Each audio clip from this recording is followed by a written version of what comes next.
Good. Okay, we're good to go. Okay. Good afternoon, campers. Happy Monday. We're here today, excited to have sports celebrities on our panel today. I'm sure you're all excited to join us today. So Ken Reid is going to be the host today, and I'm going to pass it over to you, Ken, and you can introduce all the celebrities. Thanks, Joey. Hi, kids. I hope you're doing well. I hope you're having a great summer. We're all very happy to be here.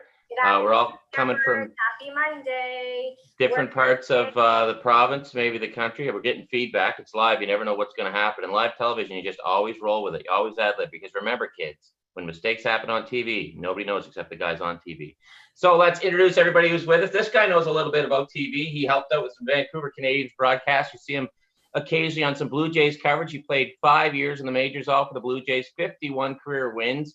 A 2011 Major League All-Star. That's pretty cool. A big hi to Ricky Romero. Hi, Ricky. How you doing? Good, buddy. How are you? Okay, around the horn we go. Next up, this guy was drafted, oh my goodness, way back in 1990. He scored one of the most famous goals in Buffalo Sabres history, won a cup with the 2007 Anaheim Ducks. He used to look so young. Say hello to Mr. Brad May. Mayday, how you doing, buddy? Hi, guys. Hey, Kenny. Hey, Glad buddy. I'm here. Next up, another beauty of a guy, drafted in the first round by the Dallas Stars way back when. He captained Canada's World Junior team once upon a time back in 94, 95. He played for them. Played in the NHL for, Dallas, San Jose, the Edmonton Oilers, and the New York Rangers. An absolutely wonderful guy. Currently an amateur scout for the Vancouver Canucks. Please say hello to my buddy, Todd Harvey. Todd, how are you, buddy? Hi, Kenny. How's everybody doing? I hope everybody's having a good summer, and really glad to be here. Awesome. Todd, we'll start with you. What's your summer been like? I know you work for the Vancouver Canucks now, and usually when a hockey season wraps up, you guys kind of take it down a notch. But what's this year been like for you?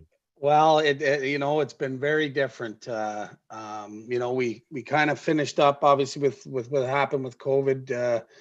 March, and a bunch of the seasons got canceled, so the rest of the seasons we didn't have too much time to scout. But I've been doing a lot of video work and just trying to make sure I get that list right. So we got a draft coming up here. I guess it's going to be in October, and get ready for that. So I've been trying to enjoy the summer a little bit with some golf, and I got all my kids are home, so that's keeping us busy here at the house, and just trying to get through the summer just like everybody else in these trying times. But we're just trying to make the best of it.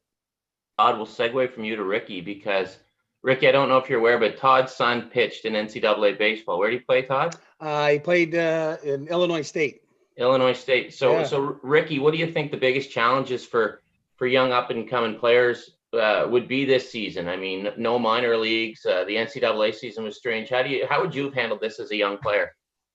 Man, it's definitely pretty tough, because it takes a year away from your development in any sport. I think, and in baseball, I mean, you play 140 games in the minor league, so that's a lot. And like I said, when you're trying to develop and you're trying to move up the ladder in the organization, it's definitely a tough blow. But I feel like, MLB has adapted pretty well, and obviously having the major league team and then having the bubble for the other guys that are the young prospects up and coming, so they're staying busy in that way. But obviously the ones that lose are the ones that didn't make that bubble team.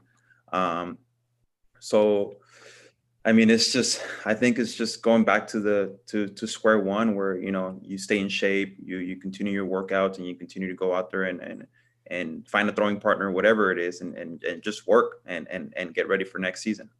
Brad, let's take her back a few years. I love this card, Brad. I bring it up all the time. So Love the card too, Kenny. Oh, buddy. Look at that. In this That card, some of the campers, I'm sure, are probably the same age as you were on this card. You're 18 years old here, I think. I'm 18. Yes, 18 years old. And with honestly, kids, look at the hair. Go push it even further. Look at the flow on the young kids. That is what you strive to become.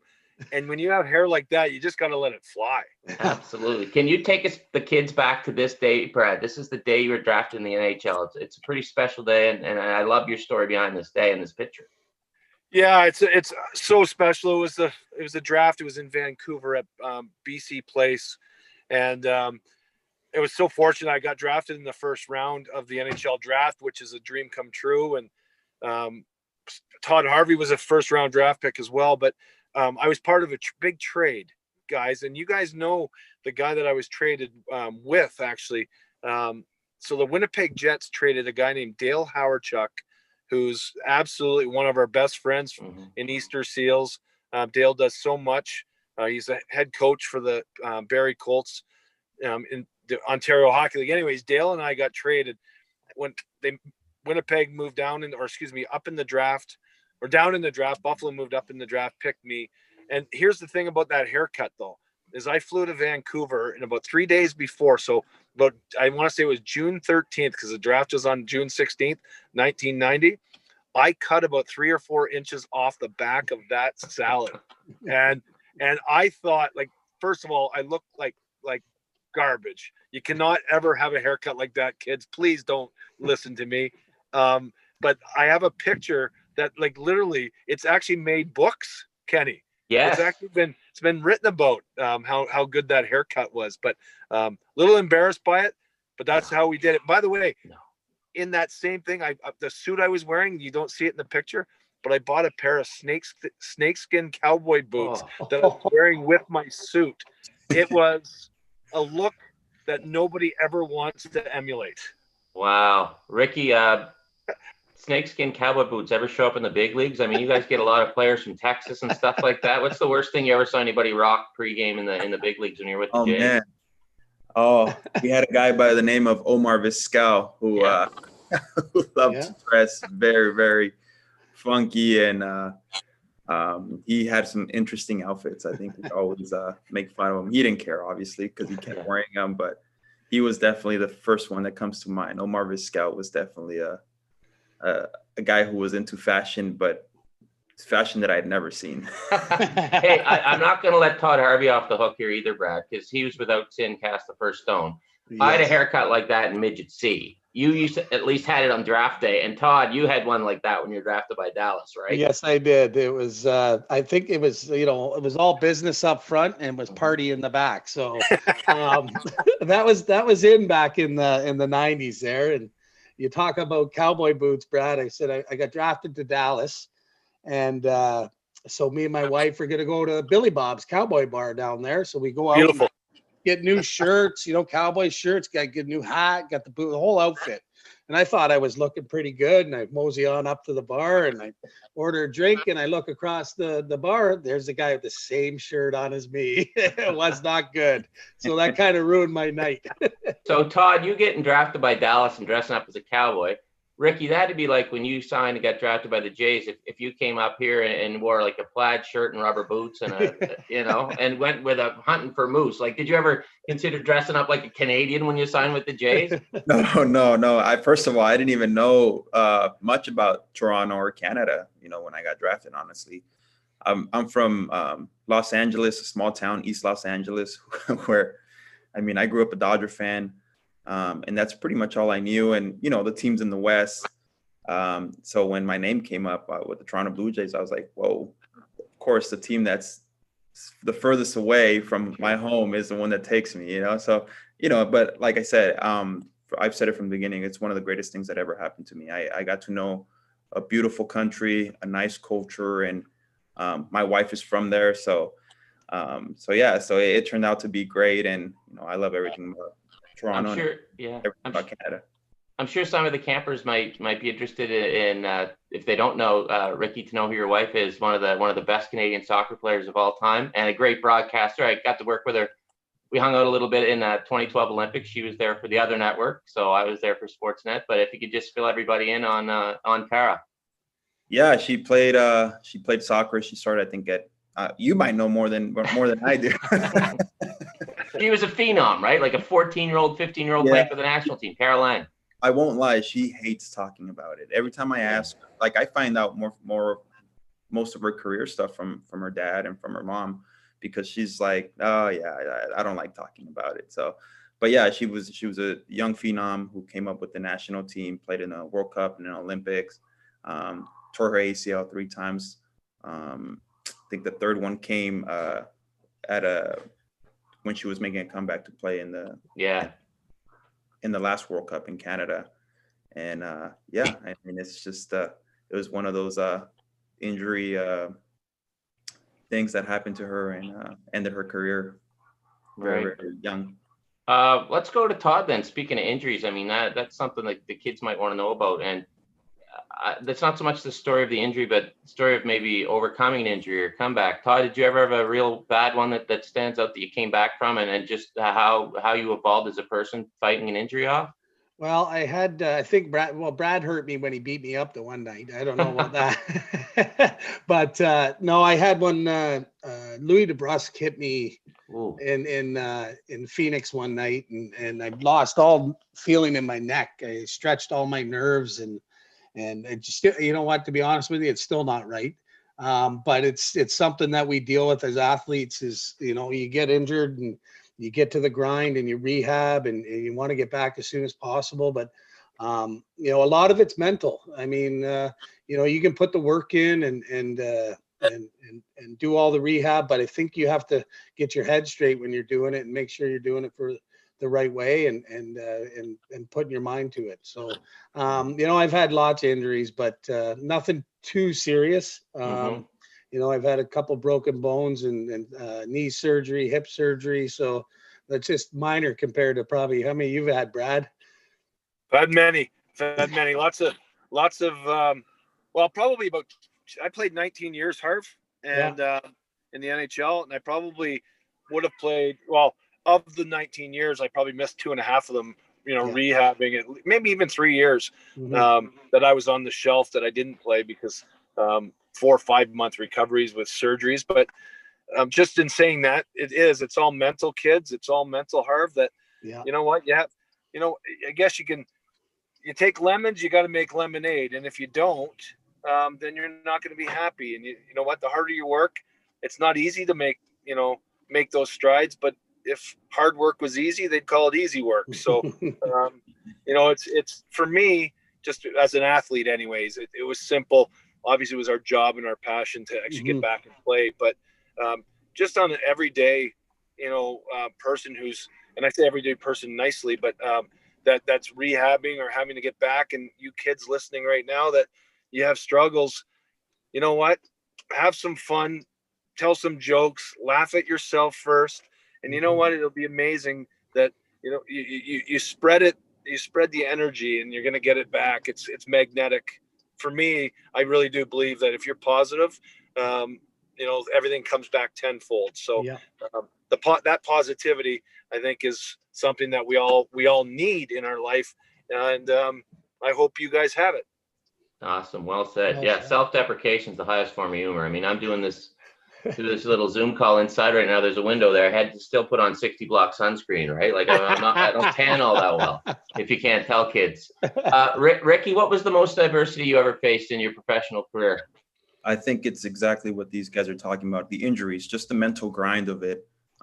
It's tough, you know, when in 2012, after that season I had, looking back at it, I mean, I wish I knew than what I know now, and just how much you have to really prepare your mind for the surgeries and for the rehab that you have along. I had one surgery on my left knee, 8 weeks later, get my right knee done. And at times it's just an up and down. Some days you wake up ready to kick some butt when it comes to rehab, and other days you're just like, man, like this is just not, it's not getting better, or it hurts here, it hurts there, and you start feeling aches and pains somewhere else, and you're like, is this supposed to happen?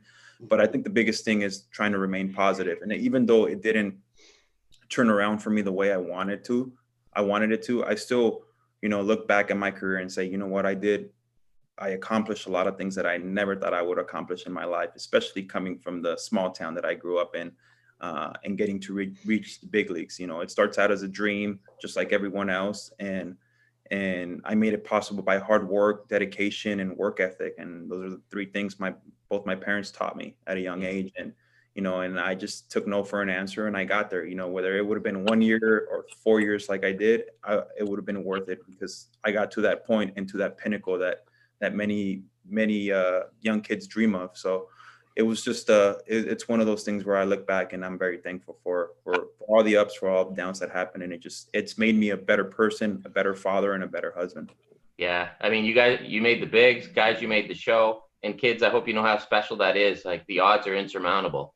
I mean, I thought I was good. I played midget C hockey and all-star baseball for Pictou, Nova Scotia. Shortstop and catcher, by the way, I should mention.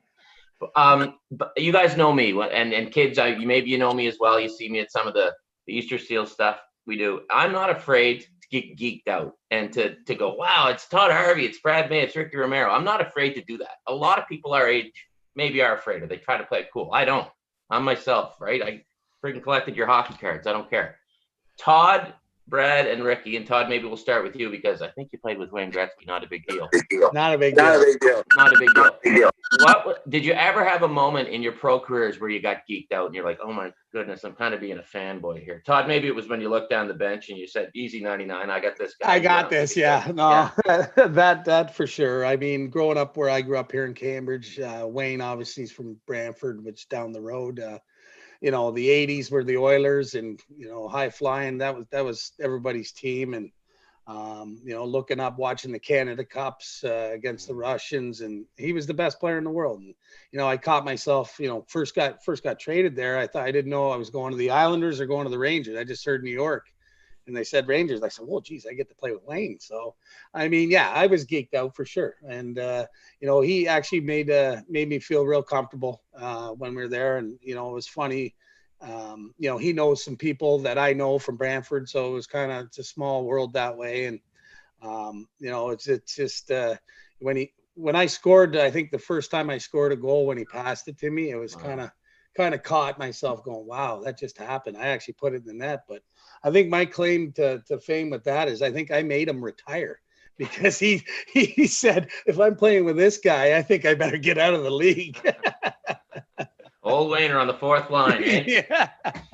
Brad, no, I was on the first. Come on now. Oh yeah, of course. Hey, you've been drafted first at an Easter Seal Celebrity Hockey Class. That's true. First overall. Yes, I've seen it. Brad, did you ever have a geek out moment when you were in the NHL?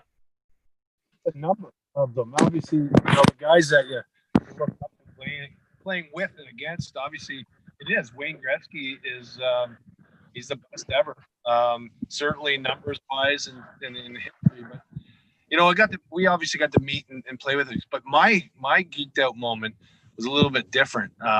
We were in New York City, and after a game, we went to a place called the China Club. And the guys, for the kids listening, it was like a diner where you go and eat after a hockey game. And I ran into a guy by the name of David Lee Roth. And David Wow.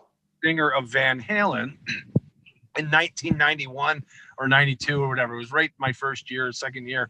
And I saw David Lee Roth, a guy that I listened to his music in the locker room and at home when we used to have, and by the way, you kids probably have no idea. We used to listen to music, first of all, on cassette tapes.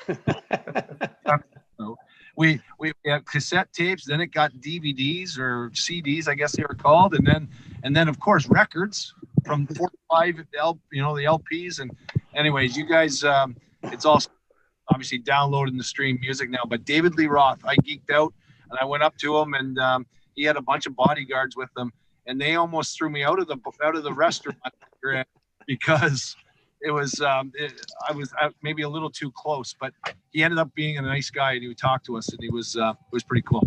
That's awesome. That restaurant's got great food too. Yes. Fantastic food. Ricky, it was a great spot. I hope you went there too. No, I didn't. Yeah, I'd like to have a meal there one day. Ricky, what about you? Did you have a geeked out moment in the bigs? I don't know, maybe it was at the All-Star game or something.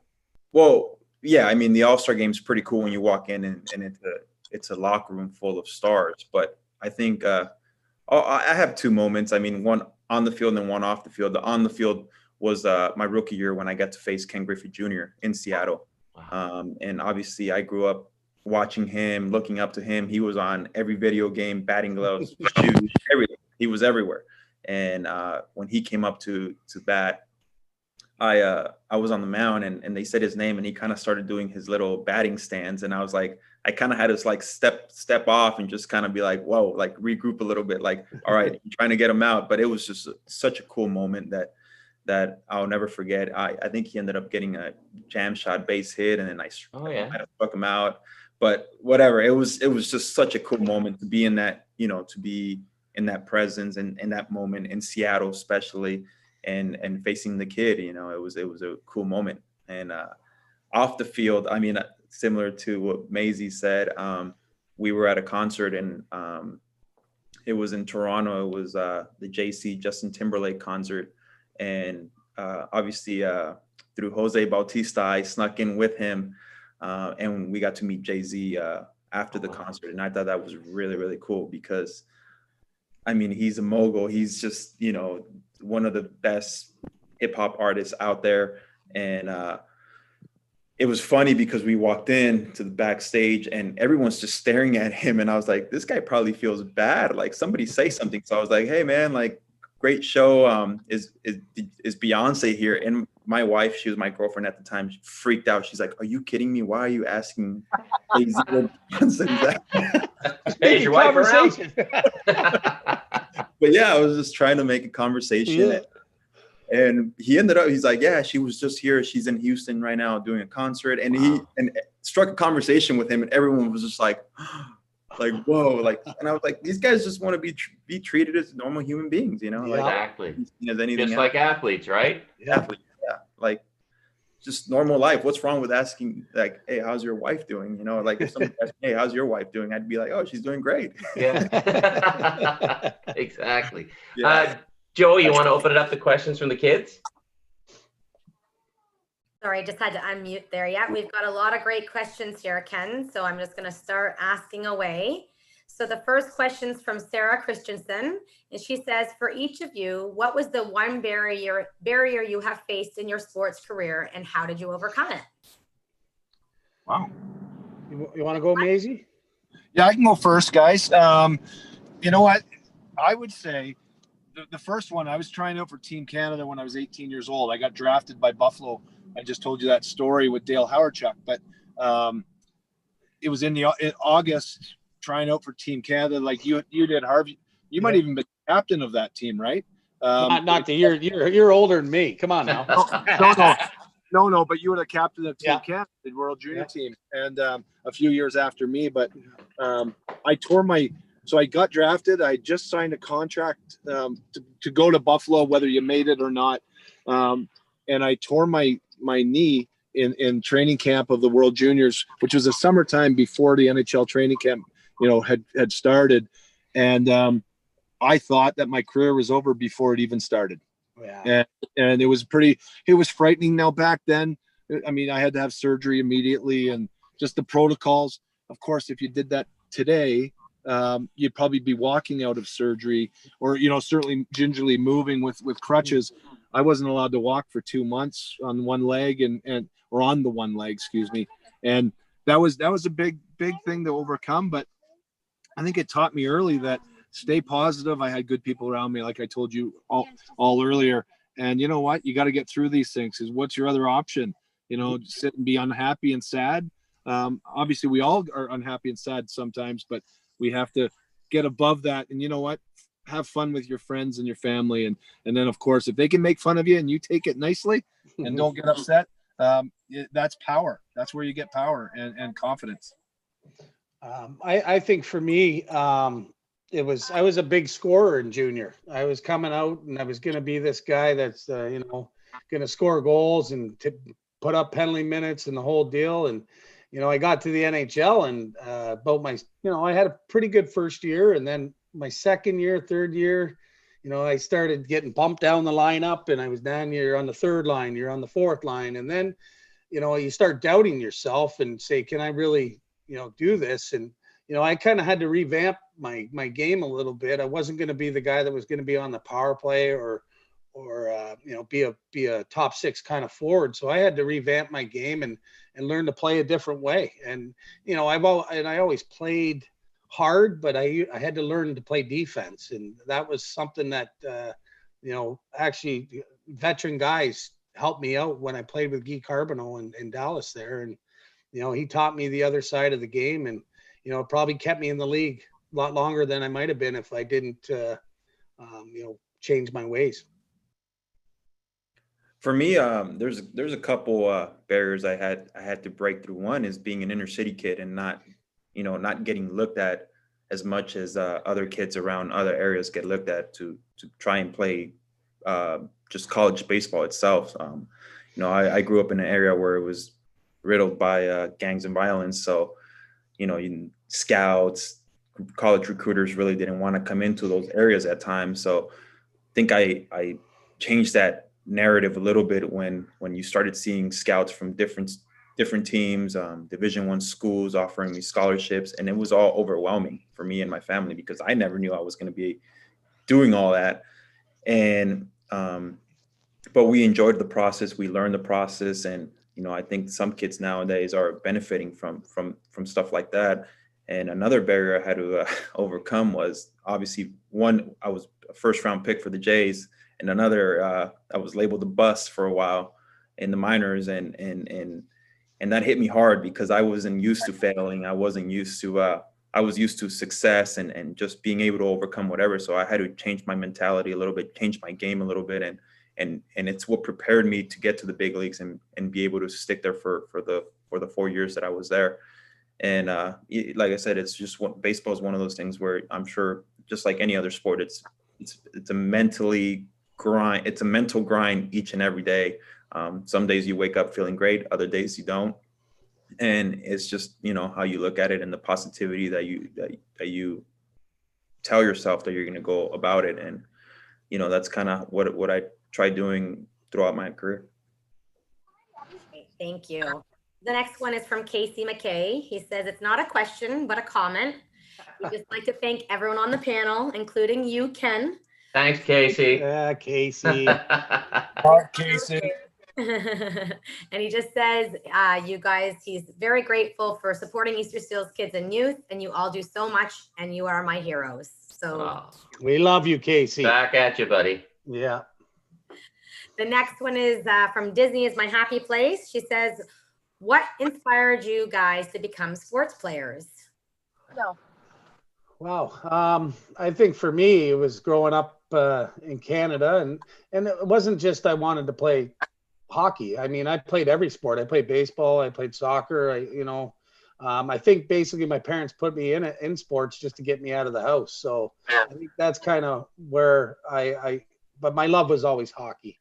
Watching Saturday night, the Leafs, I just wanted to be like them. And, that's kind of where I got it started. My uncle played pro for a little while, so I kind of followed him. And, obviously he was a guy I looked up to and wanted to be like, and that's kind of how I got started in it. But, for me, I think it's every sport. And I think all these kids should try every sport. I think some of the kids nowadays get stuck in playing one sport too early. I think that everything needs to try a little bit of everything and find what you love.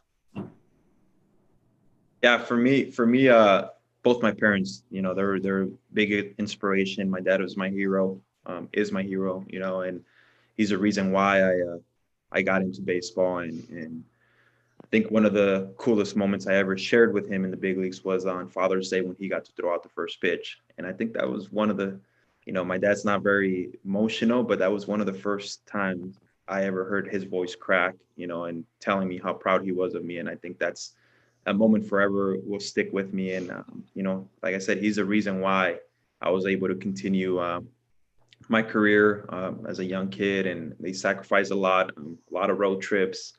And they're the reason why I chose to play baseball. And for me, Kenny, my motivation was strictly one thing. Well, not one thing.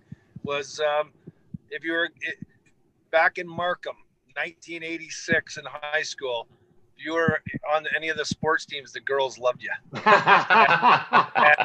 if you were the guy who ended up scoring the winner or running the ball down the field and scoring a touchdown, if it was rugby, getting a try, you would especially think about it, guys. When I was running down the field, I had that hair that was flowing. And you know what? I've been married to my girlfriend in high school since grade 10 because she must have worked then. She was pretty cute. And you know what?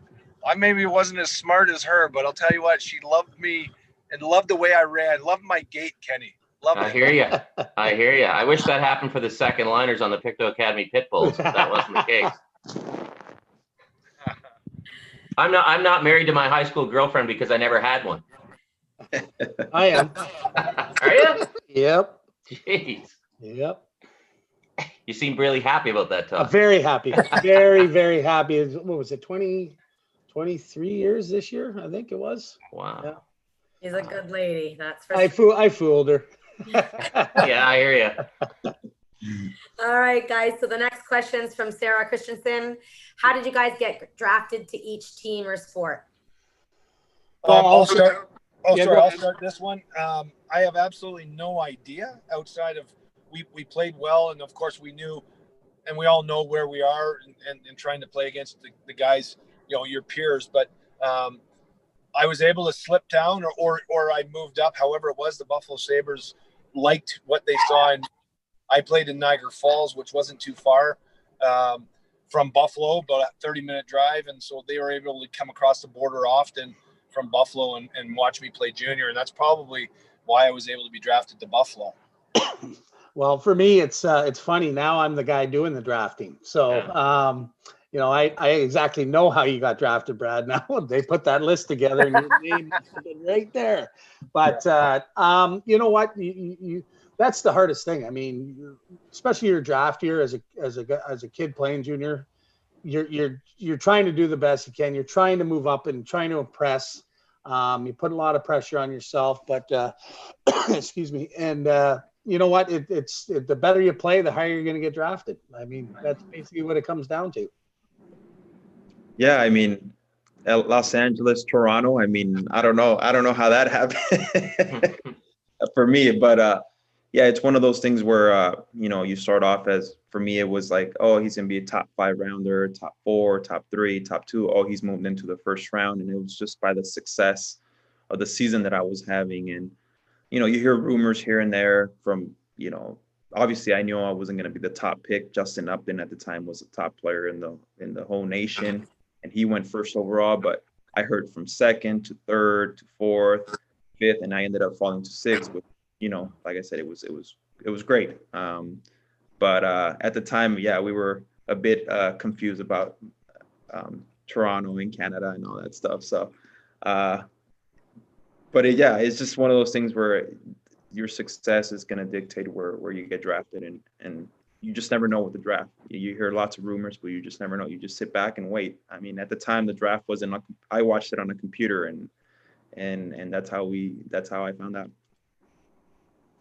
Thanks, guys. The next one is from our fearless leader, Kevin Collins, CEO of E-aster Seals. Yes. He just wants to say thank you, Ken, for taking the lead on these interviews, and a special thank you to Brad, Ricky, and Todd for sharing your stories with our campers. So Thank you, Ken. Thank you. Thank you, Kev. Kevin will be keeping an eye on Drake Kajula too for the Chicago Blackhawks. That's his nephew. So there you really? go. Yes, and whose grandfather was my mother's high school principal. Boom! wow. Hey, I just want to say thanks, Kevin. And the kids that are listening, Casey, for your questions, and everyone else, Kayla and Jackson, if you're on the call, we love, and I not speaking for you, Todd, or you, Ricky. I don't want to do that, but I definitely know that our sentiment together, we love E-aster Seals. We love your organization. The organization doesn't. Thanks, Brad. I don't know if he's finished there. Brad. He's still talking. That we've met, guys. The kids and families that we've been to camp, before. My first year was last year. That I really hope you know that we're there for you. And if you ever need to reach out and get a hold of us, we are here for you guys, and we'll do it, whatever it is, the best we can do to really improve and help you guys navigate. Life's tough, and but we're here to be supporters for you guys and a support network. I hope you all know that. Thanks, Brad. Thanks, Brad. So from Lucas Stadola, do you guys each have a memorable occasion in your sports? Well, Brad, you might as well go first. I know what it is. Is that a favorite moment in sports? Yeah. Guys, there's two, only two, because for me,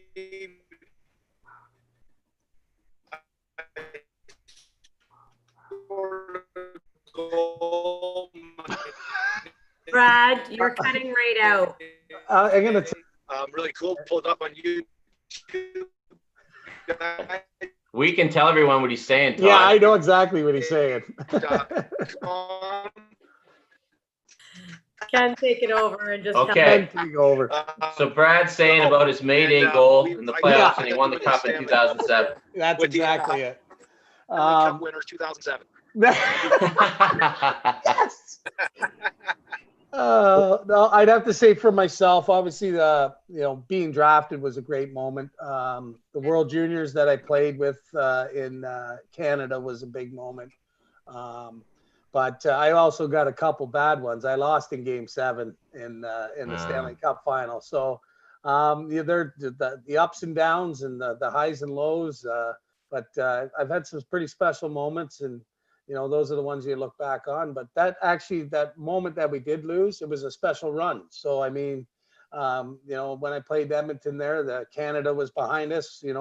Canada hasn't won a Stanley Cup in 1993, I think was the last time Canada's won the cup. So we tried, but we came up a couple goals short there in the end. For me, it was the 2011 All-Star game, without a doubt. I mean, when you walk into a locker room full of men who are some I grew up watching, that was pretty special. And when you're part of a home run derby, the same home run derby I used to watch when I was a little kid, and you're watching it up close, and you're watching your teammate Jose do his thing, all that whole the pre-ceremonies and all that stuff was pretty cool. I didn't get to pitch in it. I was in the bullpen warming up just in case it was a tie game. Obviously, we didn't tie it, but yeah, that was pretty special. It's definitely a moment I'll never forget. All right, Disney's My Happy Place says, what was the worst memory in your career and how did you overcome it? I retired after. Yeah, I mean, for me, it was definitely the injuries and just dealing with that. I mean, I just never felt the same ever again. To this day, it's still kind of different when you wake up and get out of bed. It just doesn't feel like the young 21, 22-year-old self that I used to feel like. But it's definitely that. But like I said, it's prepared me for a lot of things, for the challenges that lie ahead in life. And yeah. I think for me, it was obviously the Stanley Cup defeat, Game 7. And, it ended up being my last game. And, it would have been nice to go out on a high. But, like Brad, how many years you play in the National Hockey League? 19? 19. How many times you go to the finals? Only once. There you go. That's how hard it is to win. And, getting to the finals and actually making that run was very special. But that defeat hurt. It hurt real bad. And, I don't think I ever recovered. I never will. I see it on TV. I still can't watch them raise the cup. Carolina was the team. And that hurts. And to make it even, I mean, I covered that, Todd. Yeah, I thought it was an incredible run. And I mean, you're kind of one of the endearing images from the Edmonton side too, right? Because they zoom in on you when you're on the bench there. That doesn't take the sting away. No, and then there's the Toronto Star had me front page in the dressing room after, and it wasn't a good scene. I think I knew at that time I was done, and they got me having a Bud Light and crying my eyes out. So I mean, that was the way it was, and Brad, we got to pop champagne. I had to pop a Bud Light. Hey, for me, honestly, there's probably so many stories and so many disappointments along the way, but the one thing that I wish I could have back, if I could say that, is one night, guys, I woke up and I don't sleepwalk necessarily, but I get up and mill around my home sometimes in the middle of the night, not really knowing what I'm doing. And I was stark naked. I was in a hotel, and I went to the bathroom, but the door into the hallway behind me. I was stuck naked in the middle of the morning, and you're naked, and there's nobody around. What do you do in a hotel? And I wish I had that moment back. I went and hid in the stairwell. It was unreal. It was funny. I can talk about it now, but at the time, guys, I was crying. I was so afraid. That's the kind of content you only get on our Easter Seals camper Zoom calls. Wish I had that one back. Brad, I just want to let you know that you're cutting in and out. I don't know if you're moving or not, but just so you're aware, we're only getting a fraction of what you're telling us, and we're making. Oh, I'm sorry. I think a higher power intentionally cut him in and out for that story. Did you guys get the story? We got the gist of it. Naked in a hallway. That was a good one. Thanks for sharing. Okay, Sarah Christensen, I think this is a great question that she has. What advice do you have for Easter Seals kids and youth if they first don't succeed and get down on themselves? Oh, I think, you know, life is about getting knocked down and getting back up. And you know, for me, it was one of those things. That's what drove me, you know, when people doubt you, when everyone doubts you, and you get up and you go and attack it and do your thing. So, you know, as I like to say, you know, just always keep an open mind and just when somebody says you can't do it, just say, watch me, go ahead and go and do it. And that to me is always a good message to kids and yeah. Don't take no for an answer. You know, so if like Ricky, I think you hit the nail on the head there, is if you get knocked down, you get back up again, you dust yourself off and you move forward. You know, that's life. Life's not easy. And, you know, everybody's going to have their ups and downs, but you got to persevere forward. And I think Brad said this before, the positivity, you got to be positive. And I think that's the best way to look at it, and the duster off and get back on the horse. Brad, anything to add there? I'm just hoping that I'm here. I'm kind of, I'm up north, guys, in cottage country, but what I say is, if you love your family, you're going to get love back. And I think it's all about love. It's all about smiles and being positive. And when you need something, it's magnetic. If you're unhappy, you're probably going to get a blue day. And if you wake up with a smile on your face, smile, wake up and say, let's get after it. Things happen. Good things happen to good people. I'm a strong believer. Yeah, Brad's absolutely right. Kids, remember, persistence pays off. And it's weird in this world, we always hear about the overnight success. There's really no such thing as an overnight success. No one sees the work that people really put into it to have that sudden success. But like Brad said, smiles are contagious. Yeah. Smile, be nice to people, and those smiles and that niceness will come right back. Hey, Kenny, why don't you tell them about how you were out in Calgary running the beat, and look at what you've had to do. The same thing. Yeah, I mean, yeah.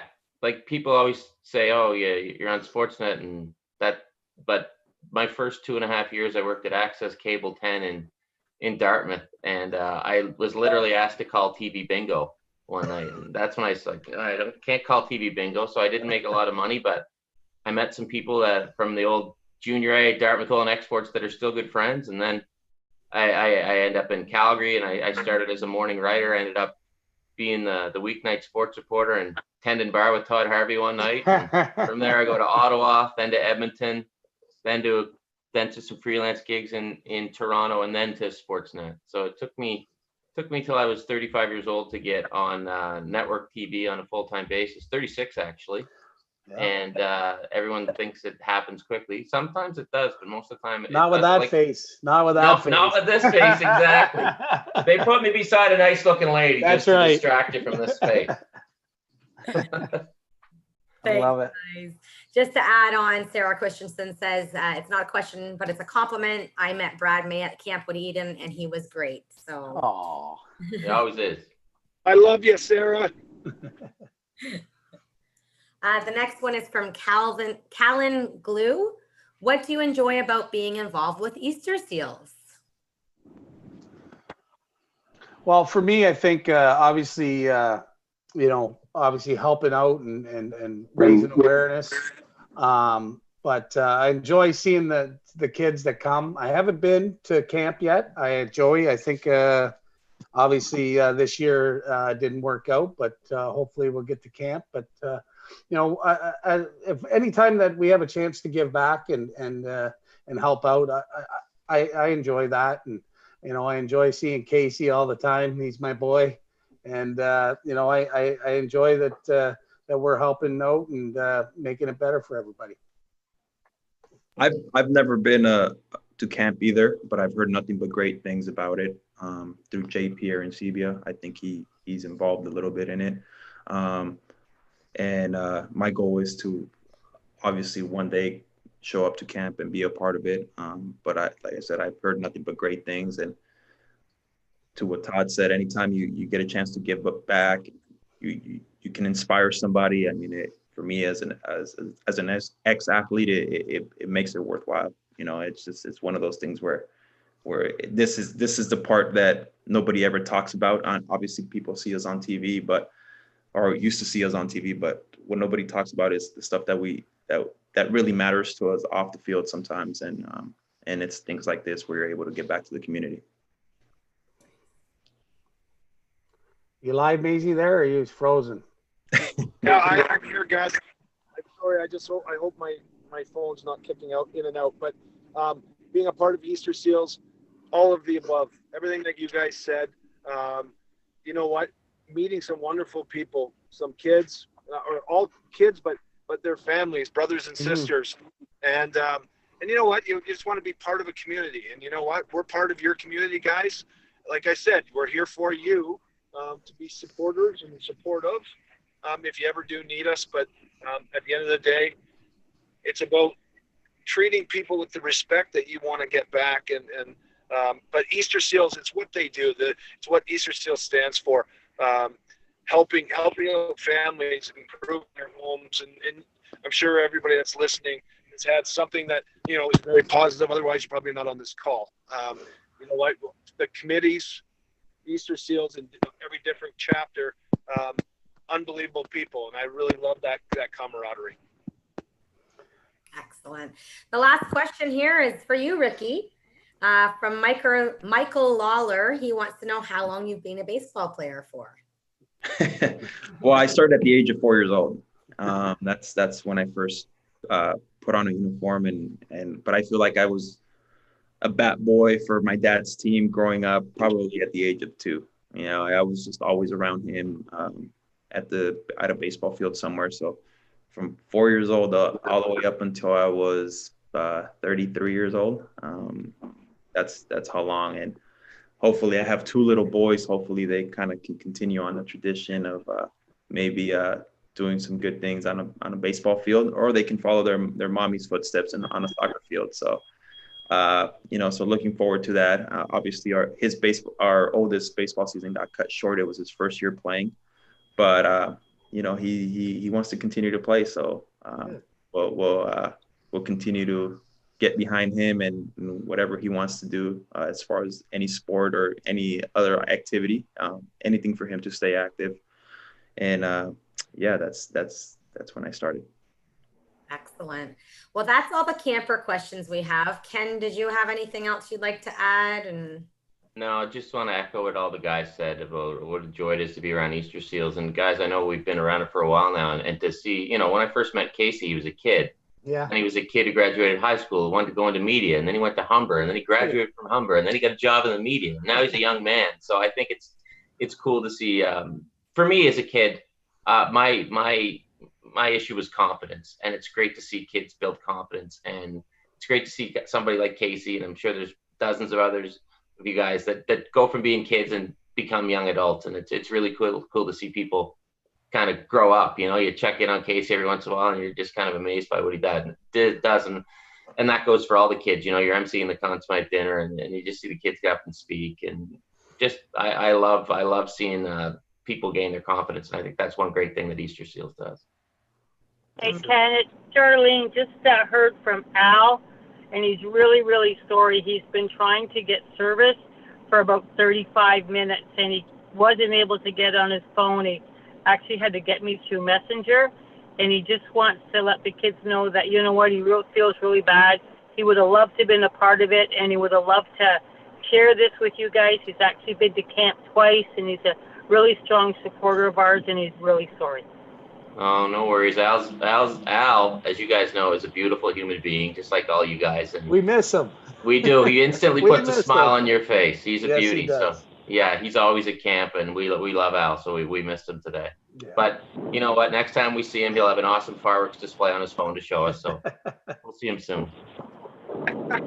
Well, on behalf of Easter Seals, Ken, Ricky, Todd, Brad, truly a heartfelt thank you to each one of you. Your support is greatly appreciated. I personally know all three. Ricky, I'd like to get to know you more. I know that you've been a great support as well. I know our kids absolutely love hearing your stories. So thank you again, and we will look forward to seeing you all hopefully in the near future. Yeah, for sure. Yes. Everybody stay safe. Thank Yeah. you. Thank Thanks, you. guys. Nice seeing everybody. And Bye, guys.